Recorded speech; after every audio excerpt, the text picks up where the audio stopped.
Welcome, I'm Sima Katauka and you're watching Gulf Today on NewsX World. Let's take a look at some of the hot headlines from today.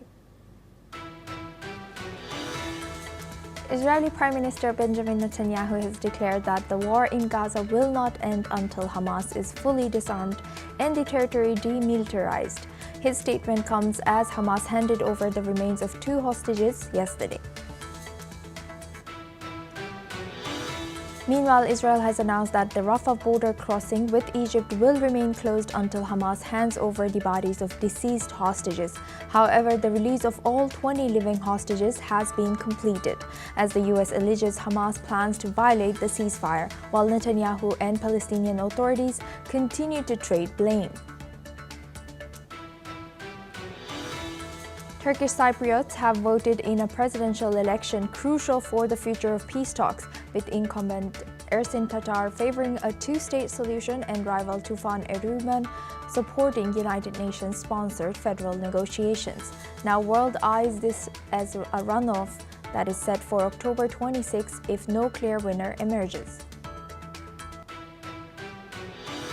Pakistan and Afghanistan have agreed to an immediate ceasefire after talks mediated by Qatar and Turkey, ending a week of deadly border clashes. Qatar's foreign ministry has announced that both nations will hold follow-up meetings to implement mechanisms for lasting peace and stability.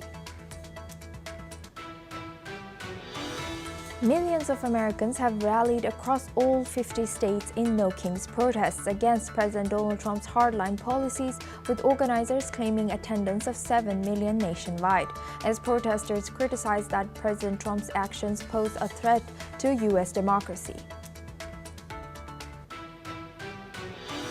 Japan's Liberal Democratic Party and Japan Innovation Party, known locally as Ishin Party, have agreed to form a coalition government, paving the way for Sanai Takaichi to become Japan's first female prime minister. Under the deal, Ishin lawmakers will back Takaichi in upcoming Tuesday's parliamentary vote. President Donald Trump has announced that the U.S. struck and destroyed a drug smuggling submarine in the Caribbean, killing 2 suspects and repatriating 2 survivors to Ecuador and Colombia, claiming the vessel carried fentanyl and other drugs.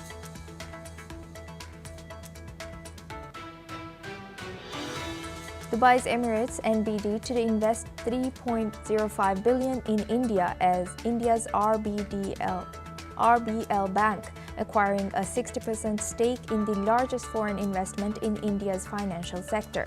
The deal via a preferential share issue worth 268.53 billion Indian rupees reflects ENBD's confidence in India's fast-growing banking market and the India-Middle East-Europe economic corridor. Now we start from the Middle